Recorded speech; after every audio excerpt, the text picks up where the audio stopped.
Maharashtra today 24 news सत्य परिस्थितीचा सविस्तर आढावा। शिंदखेडा येथे गृहरक्षक दलातील काही कर्मचाऱ्यांच्या सेवानिवृत्ती निमित्त खास कार्यक्रम आयोजित करण्यात आला।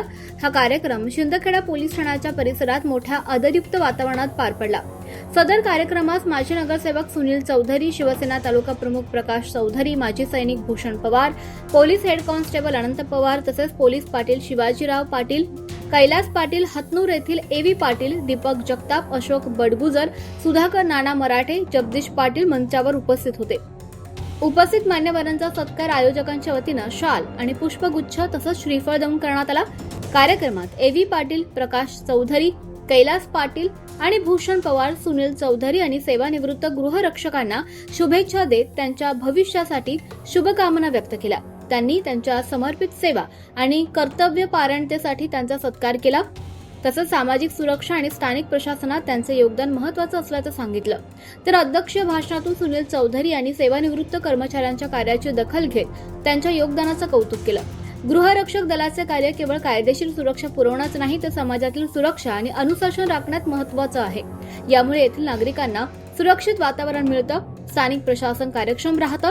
सदर कार्यक्रमास शिंदखेडा पोलीस स्टेशनचे अधिकारी काही कारणास्तव उपस्थित राहू शकले नाही, याची देखील त्यांनी खंत व्यक्त केली।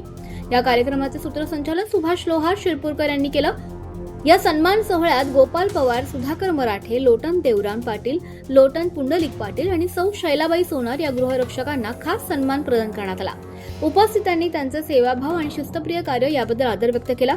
यावेळी गृहरक्षक दलातील पुरुष आणि महिला रक्षक मोठ्या संख्येने उपस्थित होते। जगदीश पाटील यांनी उपस्थितांचे आभार व्यक्त केले। तसेच अल्प उपहारानं कार्यक्रमाची सांगताही करण्यात आली। सुधाकर भाऊ एक छोटासा व्यवसाय ते चालवतात, त्यांना एक मुलगा, 2 मुली, असं एक वैभवशाली परिवारामध्ये, परंतु आज ते वयाच्या 58व्या वर्षी जात आहेत। सगळ्यांना दुःख आहे, परंतु एक नियतकालिक एक नियम आहे। त्यांची इच्छा अजून होती की मला चान्स मिळेल, कारण आता ज्यावेळेस 1990 मध्ये मला वाटतं 10 ते 12 रुपये काहीतरी एका साप्ताहिक कवायतीला होते आणि 75 रुपये एका ड्युटीला व्हायचे। 22 रुपये होते, सॉरी 22 रुपये माझी, कारण 91-92 ला भरती आहे, 90 ला झाली। 25 ते 30 जणांनी या ठिकाणी तालुक्याची सेवा केली। तालुक्याची नाही पण डिस्ट्रिक्ट मध्ये पण गेलेले आहेत, आउट ऑफ स्टेटला पण गेलेले आहेत, आणि म्हणून त्यांचा या ठिकाणी मला खूप आनंद आणि गर्व होतो हातनूर गावाचा। त्याचबरोबर या शिंदखेडा शहरामध्ये या परिसरातले जेवढे होमगार्ड आहेत त्यांनी सुद्धा चांगल्या प्रकारची सेवा या ठिकाणी केलेली आहे। पण आज सत्कार मूर्ती जे आहेत आमच्या या ठिकाणी ज्येष्ठ आपले पाटणचे पवार साहेब, गोपाल पवार साहेब यांनी सुद्धा खास मनापासून या ठिकाणी सेवा केलेली आहे, आणि आज ते सेवानिवृत्त होत आहेत। याचे थोडं त्यांना दुःखही होत आहे आणि आनंद पण होत आहे। कारण हा जो क्षण असतो मित्र, हा एक दुःखाचाही असतो, कारण या आपल्या कुटुंब सोडून ते आता घरी थांबत आहेत, घराची समाजसेवा करणार आहेत, गावाची समाजसेवा करणार आहेत, म्हणून त्यांना या सगळ्यांना दुःखही होत आहे आणि आनंद होत आहे की बघा जसं जन्म झाल्यानंतर मृत्यू वाटणे मित्र। तर अशा वेळेस एक कौतुकाची थाप तुमच्यासारख्या छोट्या मोठ्या म्हणजे छोटंसं काम तुम्ही करतात गावासाठी, म्हणजे फार महान असतं आणि अशी कामगिरी बजावतात। धड पूर्णपणे पगार सुद्धा तुम्हाला नाही, एक शोकांतिक आहे। अनेक वर्षापासून आपण ती मागणी करतोय की यांना परमनंट पगार सुरू झाला पाहिजे, पोलिसांसारखा कमी का असेल, काही ना काही यांना पगार सुरू झाला पाहिजे। हा संघर्ष तुमचा अनेक वर्षापासून सुरू आहे। मी सुद्धा होमगार्ड होतो, तेव्हापासूनचा हा संघर्ष तुमचा सुरू आहे, आपला सुरू आहे, परंतु तो पूर्ण काही होतच नाही। अतिशय तुटपुंजे पगार, म्हणजे ज्या दिवशी तुम्ही कामाला जाल, हजर राहाल कुठेतरी कठीण ठिकाणी, तुम्हाला म्हणजे ज्यावेळेस प्रसंग येतो पोलीस डिपार्टमेंटला त्यावेळेस तुम्हाला बोलवतात, त्यांच्यावर भीतून आली का मग तुम्हाला बोलवतात आणि त्या ठिकाणी तुम्ही जातात आणि तुम्हाला त्यांच्यापेक्षाही निम्मेच पगार मिळतो तरी सुद्धा पर डे पगार मिळतो ना।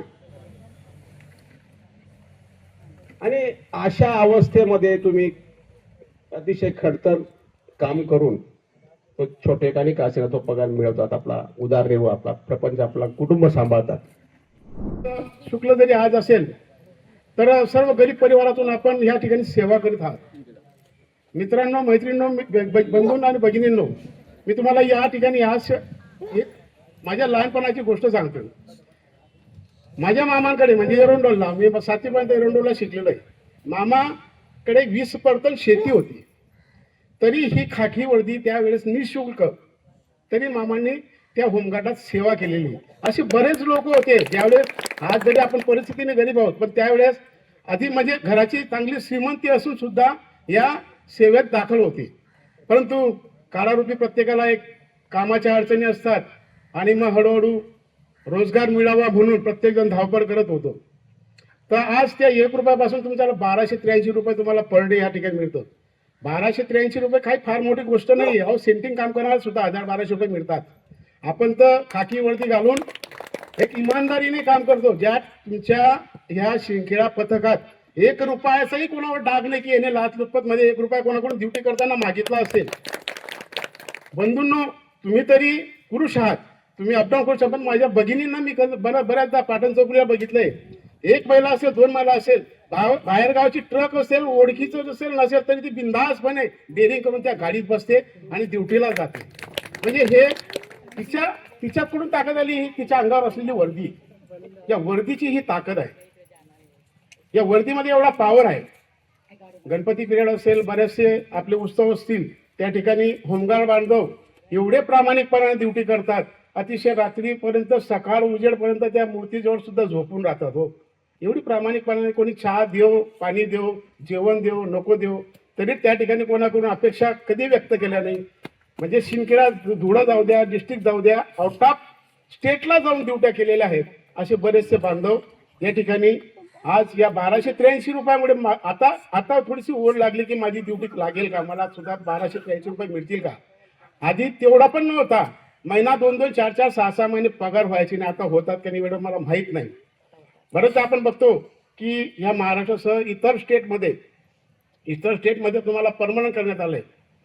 मग ह्या ठिकाणी अन्याय का होतो. सरकार कोणाचे असो, काँग्रेस राहू द्या, भाजप राहू द्या, शिवसेना, परंतु या ठिकाणी या लोकांना समावेश करून घेतला पाहिजे. तुमच्या नंतरच्या आलेल्या काही संघटना आहेत, म्हणजे अंगणवाडी असतील त्यांना तुम्ही परमनंट करून घेतलं. हो, पण हे लोक निःशुल्क सेवा करत आहे, यांना का नाही.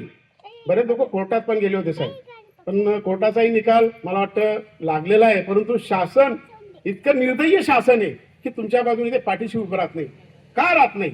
अहो, त्यांना फिक्स पगार द्या ना, पगार कमी करा वाटल्यास, पण त्यांना फिक्स पगारावर रुजू करा ना. ते कुठं तुमच्याकडे पेन्शन मागत आहे. एक महामंडळ सारखं त्यांचं स्थापन करा, त्यांना नका देऊ पेन्शन, पण कमीत कमी त्यांना एक फिक्स पगार भेटला तर त्यांचा उदरनिर्वाहाचं साधन चांगल्या पद्धतीने मोकळं होईल.